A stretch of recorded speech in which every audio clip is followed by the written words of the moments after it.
talk some college football again today. If you missed our broadcast last night, we covered 5 specific games and talked about those a little bit. So if you missed that, you can always go to the stream or the feed and replay those. Good morning, Donnie. How you doing this morning? Doing good. Long night of checking out games, and hopefully it goes pretty well for us today. Yeah, absolutely. There's some games you wanted to talk about today specifically? Oh, just a rundown will be fine. I have a couple premium plays out there, and I know we talked previously just by coming on the air about that Louisville Marshall news with Chase Litton. I did take that down off the site, and if anybody didn't hear yet, Chase Litton is questionable now with concussion. Some late-breaking news and information. That line opened up early in the week around 24. Slowly rose during the week. It hit about 27.5 to 28 last night. We took the play at 28.5. It's now up to 30. We did buy out of that game. Half the reason I was on that game, Tony, was for Chase Litton, just to keep them hanging around in this ball game. If the line got to 35 late in the game, he would be able to bring him down against the second string and score a touchdown to keep that line manageable. But again, I'm not going to trust a backup redshirt freshman or true freshman quarterback who's going to start that game in the spotlight. We're going to lay off that game. We're going to eat some juice there. Right. Smart move there, guys. It's a little key piece of information for you. You don't have to just eat it. If you can get off of it on your book, then go get off of it. If you, find out about a key injury, piece of information like that, and those are, very important as far as covering those lines. So keep that in mind. Okay, guys, 12 noon games today. We've got Nevada at Purdue. The Wolfpack at the Purdue Boilermakers. Nevada's 2-1. Boilermakers are 1-1. The total set at 60 on this, and Purdue is favored by 4, Donnie. What do we see there in this game? Yeah, that line, it's rounding back to normal. Pinnacle opened it up at 3. It's just looking at the odds board right now, and it looks like that's hanging around 3.5 to 4. That line spiked up to about 6 earlier in the week. General thoughts on that is Nevada's a decent team, but they're West Coast team traveling over to the East Coast. Purdue's a Big Ten team, plays obviously better competition. But when you just sit back and look at this game, you say, can you trust Purdue with giving points? I mean, just hanging around in this one. If it was up to me, I've always been a big fan of those Mountain West teams. Nevada, one of them for sure, have some good wide receivers, have a really good running back. I think they can keep this game close. Will they win this game? I'm not so sure that Nevada's the type of ball club that can come east and win a game against a Big Ten team. But if you're getting 4.5 points in that game, I can see Nevada hanging around that total. Yep, absolutely. Then, of course, we got Iowa at Rutgers. Rutgers is a very poor team. I think this line was hanging right around 14 and a half. And, boy, this is one of those games that I wanted to pull the trigger on Iowa to cover that because, Rutgers they're just not that good of a team. And I think Iowa will cover that spread pretty easily. The only thing a little bit interesting in that ball game there is some sharp money came in during the week on Rutgers to push that game to around 12.5. But the public's going to come over the top. Anytime you see a Rutgers game or an Iowa game, they're going to, pound that favorite as they typically do, as some of these lines are bouncing around today. Right. I'm looking at, again, Iowa got embarrassed last week. They lost to a really good FCS team, but it's still an FCS loss, and they're coming on the road now. Rutgers did play a decent game after falling behind 21-0 to New Mexico this past weekend. Right. I look for Iowa to bounce back and win the ball game, but again, when you're laying more than 2 touchdowns on the road, I'm going to lean towards the home team. Iowa's not that type of team that's going to go out, spread you out 5 wide. They're going to play really good defense, run the football, keep the game manageable for them in short sticks, and, keep the clock running in that one. I'm going to take the 14.5 if it sits at that number. Anything below that, I think you would be leaning towards Iowa. Yep. Okay, and then we talked about Georgia Ole Miss last night. If you guys want to touch on that, you can see it on the stream. Florida State at South Florida Bulls. The Seminoles at 2-1. South Florida at 3-0. I've talked to a few people about this that said that South Florida could pull off the upset here today. What do you think, Donnie? I think they might. A very, very good shot. If you're looking at the overall numbers, Florida State opened up at -6. They got thrashed last week versus Louisville. Now I'm going to use another game that's going to tee up this one for us. If you look at Syracuse played Louisville and South Florida back-to-back. They're the same type of team. Dynamic running quarterback, very good running back, same type of offense. Syracuse got blasted by Louisville, followed up by getting blasted by USF. It's the same type team. Last week, Florida State couldn't even stay in the ballpark with Louisville. The same type of team is coming to town today, or actually it's a home game for USF in Raymond James Stadium. The same type of offense is coming in there. I could see more of the same. You just don't switch it on and off with that type of offense. It's not an Iowa, as we just talked about, coming to town saying, let's just load the box. They're going to try to run it against us. We're going to stop it. That same wide open read option attack is coming right for them. Of course, the public is going to love Florida State and say, they're going to be really mad coming into this game, which, emotion does play somewhat of it. If that line opened up at 6, 72% of the public is pounding Florida State. That game's sitting at 4.5. That's going to tell you something. USF is going to be in this ball game right to the very end and might be able to win this game outright. Absolutely. We're having a little video difficulty here in the studio. We're going to get that fixed real quick here, guys, so just bear with us.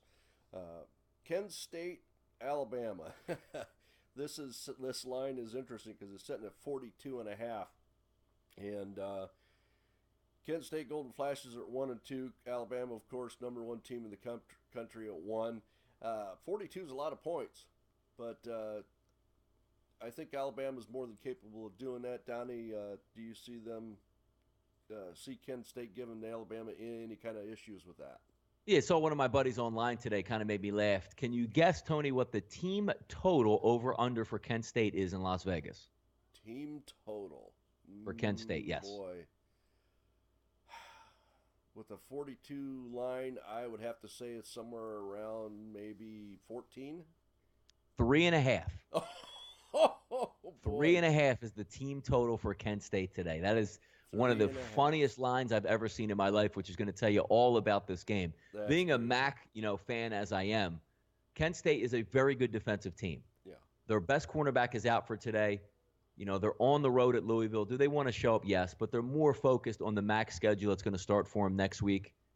This is a primer game for Alabama. If you're looking, it's 27, I believe, 27 or 27.5 for that first half line. I look for Alabama to cover that. I don't see Kent State scoring in the first half, and I'm certain that, Alabama's going to end up anywhere between 24 to 35 points in the first half, even though, again, as I said, Kent State has a good defense. The offense for Kent State is going to put them in a continuous hole. They're not going to be able to move the football whatsoever versus Alabama. In the first game of the season, Kent State played and hung around with Penn State. The reason being is they started a true freshman quarterback who's able to move the football a little bit, but now that he got hurt, they're back to their backup quarterbacks again, who were terrible last year. I see this game, right around that number where it's at 45-0, 48-6, even if, Kent State can score late in that ball game. But this is one of those games that made me laugh when I saw 3.5. They're real serious about them. It's going to be a struggle for Kent State to score any points, first team, second team, or third team here. Yeah, absolutely. Okay, moving on to Colorado State and Minnesota Golden Gophers. Total setting at 56, and Minnesota is favored by 17 on this one. Another Big Ten team. I don't think they'll have any issues covering that spread, but you never know. I think that, Tony, I actually think they're going to have a problem covering this line. If you looked early on in the season, Colorado State was trying to find their way and started 2 different quarterbacks in the first 2 weeks. Nick Stevens, who was the returning quarterback from last year, and then they had Bota, who transferred from Georgia, who wasn't even a very good quarterback, and he didn't have a good showing. They went to a freshman quarterback who last week, I know they played a little bit of an FCS team, but he looked pretty good in that one. And again, this just reverts back to the Iowa-type ball clubs that the Big Ten is going to run out there, opposite of, Ohio State and Michigan. They're going to try to ground and pound this game. I think 17 is a lot of points for a Minnesota team to cover. Dalen Dawkins should keep this game close. He's the running back for Colorado State. They also have Izzy Matthews, who can run as well. I look for this game to be somewhere around that 24-10 type game. I don't see Minnesota if Minnesota to cover that line is going to have to put up 31-plus points. I don't think they can do that. So I'm going to see if Colorado can sneak within that line of 17 and keep this one a little bit closer than the odd makers say. Awesome. Okay, let's see. We got Syracuse at 1 o'clock at UConn Huskies. Syracuse 1-2. Huskies are 2-1. UConn is favored by 2.5 there. Syracuse has been a little bit sloppy this year. I haven't really had a chance to watch UConn play. What's your take on that game, Donnie? Yeah, this is actually my lunch money wager of the day. I ended up losing yesterday on a lunch money play with Wyoming up 17-3, up 24-20 with 4 minutes and the football. But that's the MAC, and they're going to come right down to the end to zeros. I ended up losing a little bit of lunch money on that one. So we're going to come back today with a public fade. Everybody is on Syracuse. That line opened up at 6, dropped all the way to 2.5. Didn't play the game all week. Didn't play it for a lot of money today. But once that line dipped below 3, there was value on UConn. The one thing that UConn does is they're going to bring the game into the gutter. They're going to slow it down. They're going to run the football. Brandon Sheriff's a quarterback. He's going to scramble for first downs. They have a very good running back for UConn. The one thing that you like about Syracuse, if you want them, is they're going to score points. The problem is they don't stop anybody. Now, they did get blasted by Louisville and USF, which, again, it's not really that big of a deal because both those teams are going to hang some points. But all 3 games Syracuse played were all at home in the comforts of the Carrier Dome. They're going outdoors up to UConn today, which is a grass field and, of course, open to the elements. I just see Bob Diaco's team playing really good defense here, bringing this down, slinging it, running the football, keeping this game close, running the clock. I think that keep on saying Louisville because it's up on my Periscope line. The UConn should be able to keep this game close, and I think they're going to cover the line. I think they win by 7 in this one. Public, again, is banging Syracuse left and right. I'm going to go opposite and fade the public and say Bob Diaco and the UConn Huskies are going to get the win and cover here at home. Smart play, and guys, that's one of the things that you really want to look for in those lines is a fade on the public, but you have to pick and choose which games that you're going to do that on. But it's always something that's a good strategy and definitely something you want to watch for. Okay, guys, 3:30. Miami, Cincinnati Bearcats. The Red Hawks are 0-3, which is surprising to me, and the Bearcats are 2-1. Cincinnati's got a good team playing at home, but they're getting given 16, and the total's set at 57 on that one. Donnie, I think there's a good matchup for the over. Yeah, I mean, if you look at that, again, a MAC team, not known specifically for their defense. One thing that's very interesting in this one is Cincinnati's the clear-cut winner here, but that line opened up around 20 points and has dipped to 15, so that definitely would have my eye on that game as being a Miami, Ohio-type line. Early in the week, in this game, I thought Cincinnati would be a no-brainer, but maybe they're looking past them, but that line movement is significant enough that it's going to cause you some pause there if you're going to take the Cincinnati Bearcats. Again, just looking at this game, not capping it individually, that line is telling me Miami should be in for a cover today. Absolutely. All right. We talked about Florida, Tennessee, and actually Donnie has a side on Florida-Tennessee game. If you're interested in that, it's one of his premium plays today, so get with him at DonnieRightSide.com for that or TrendBetting.com. Okay, let's look at Pittsburgh, North Carolina. This is a game that I have a side on. Really like this game. Pittsburgh Panthers at 2-1. North Carolina Tar Heels at 2-1. Also, the line is currently North Carolina -7. What do you see in this game, Donnie? I was close to making a wager on this one, but backed off. And I'm going again. It's going to be a public fade on this one. 68% of the money is on Pittsburgh. That line initially looks high, but again, that 7, similar to the Ole Miss game we talked about yesterday, is there for a reason. What's going to take place in this game is Pittsburgh can't stop anybody passing the ball.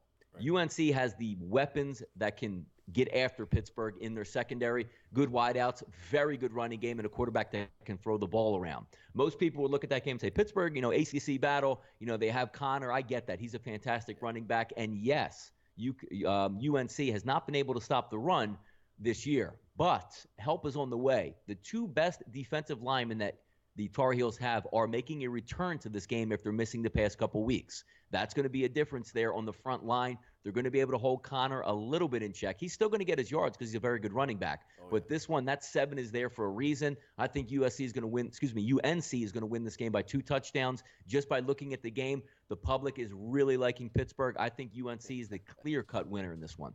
Yeah, I think that's a key piece of information with the 2 returning defensive backs that the public is probably overlooking in that game. Okay, let's go down to 4:30 game. Tulsa Golden Hurricanes at 2-1. Fresno State Bulldogs at home.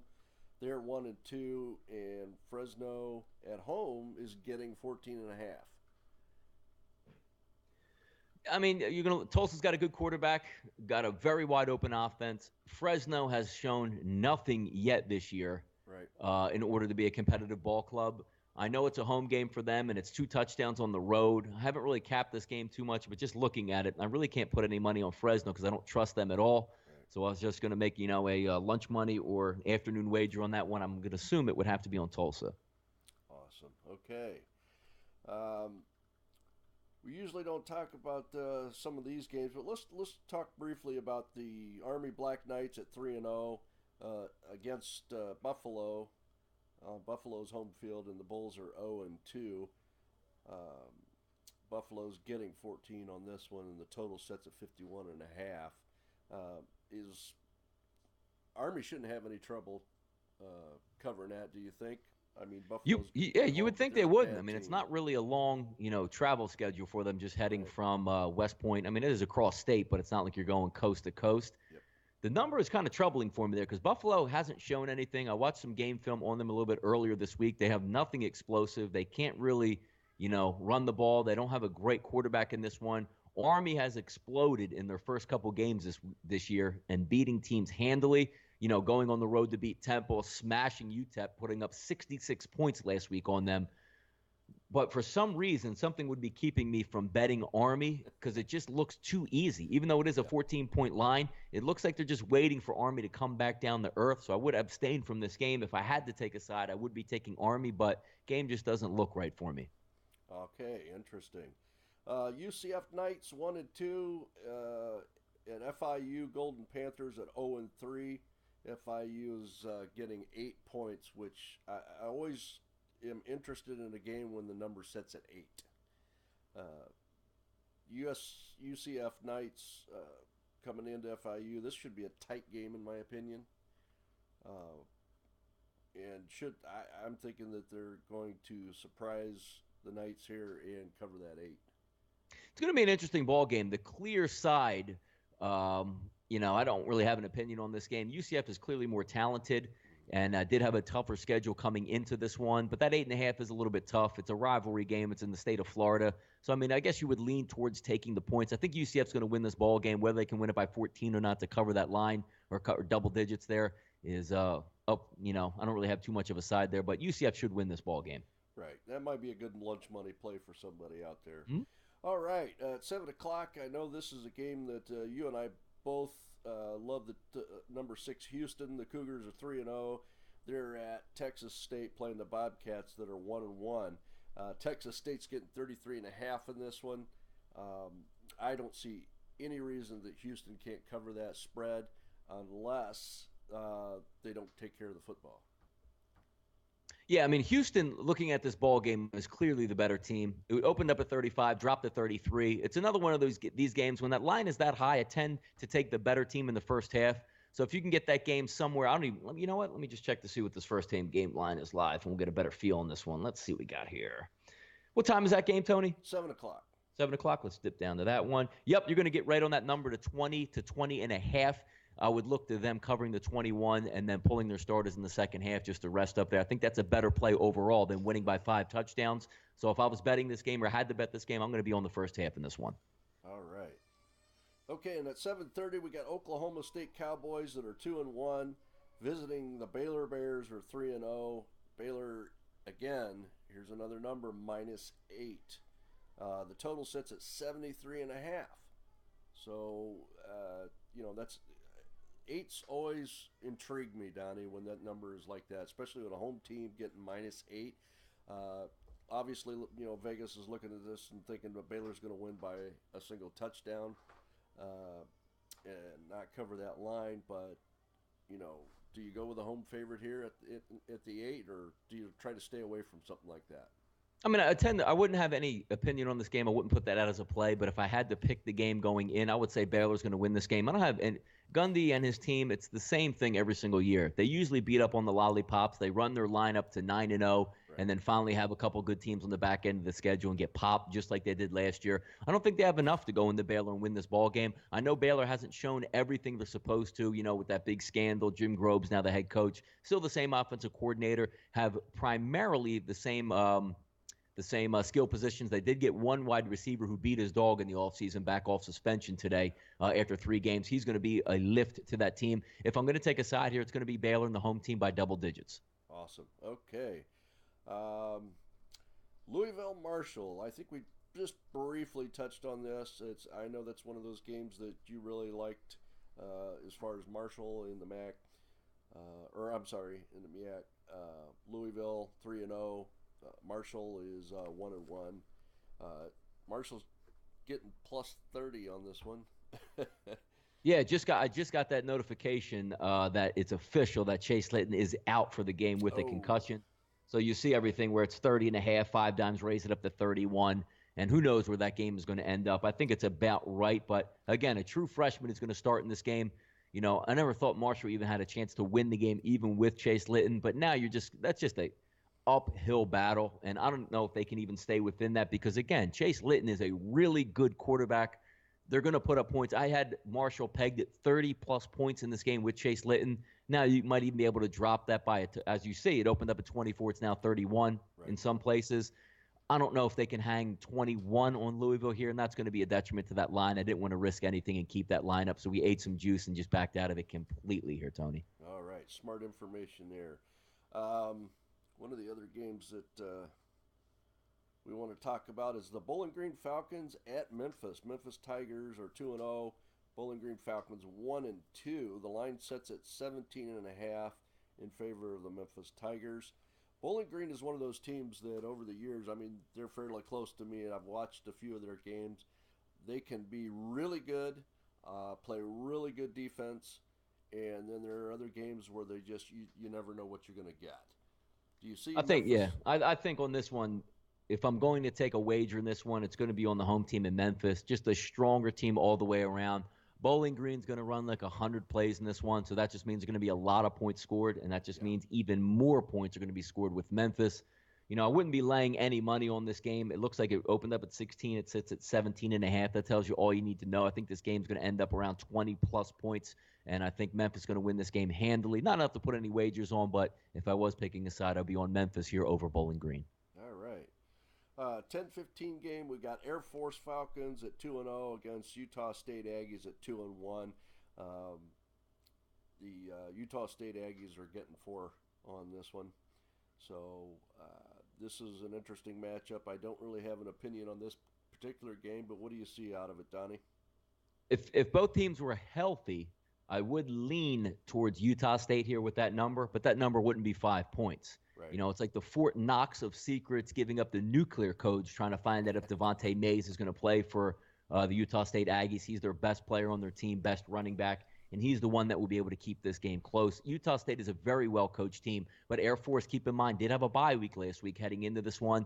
They're very good. They're going to run that military-style attack, triple option. They run it. They have great components, a great wide receiver who, when they do pass, Robinette is a very good wide receiver. They have a couple stellar backs headed by Jacoby Owens, a very good quarterback with Nate Romine. I think Air Force is the play here for the specific reason that nothing is coming out on Devontae Mays, and no news in college football, Tony, is bad news. So I'm going to lean Air Force winning this game, having a bye week. Devontae Mays, if he does play, will be on one leg. It's going to be a close game because Utah State's a good football team. They're going to play anybody close, and being homecoming and at home in this one against a rival, I think they'll keep it a little bit closer than they should, but I see Air Force winning by at least a touchdown. Okay. One last thing I wanted to get your opinion on is the current rankings, overall rankings. What do you see there? Do you think they're exactly where they should be? Or is there something in your mind that says this team's rated a little higher or lower than they should be? No, the 3 teams I'll be looking at this season right now would be Alabama, Clemson, and Louisville. I think the winner or the national champion is going to come from those 3 guys. I know a lot of people like Ohio State, but I just think if Ohio State matches up with one of those teams, I think they're going to go down. Right. But that's just the way I see it. It's a pretty good top 4 when you look at it, adding in Ohio State, but I think the winner is going to come from those 3 teams. I think Ohio State is going to make the playoffs, but I don't think they win it this year. And again, I'm just going to take chalk with Alabama at this point. Awesome. And what about Michigan? Do you see them sneaking in there? No, Michigan's going to get beat by Ohio State. I don't see them being in the Final Four. All right, we're representing today, boys. Yeah, okay. Well, I have to be careful on that one because I have a lot of people that stand outside the windows here and listen. So if I say, yeah, Ohio State's going to beat Michigan, I'm in big trouble. So, but anyway, okay, guys. Well, that's a little bit of a rundown for the Saturday morning. Enjoy the games today. Please subscribe to our page on Twitch. We'd really appreciate it. I'm going to be running a contest starting October 1st for our show. Um, from the new subscribers at the end of the month, they will get 1 week of premium football plays from Longshots TV, and that winner will be selected at random. We will be putting up an ad for it, and also just wanted to mention the play of the week for Longshot Sports is Florida Tennessee. Take the under at 43.5. I haven't checked the line recently, but we locked it in at 43.5, and that should be a good call for you to put down a good chunk.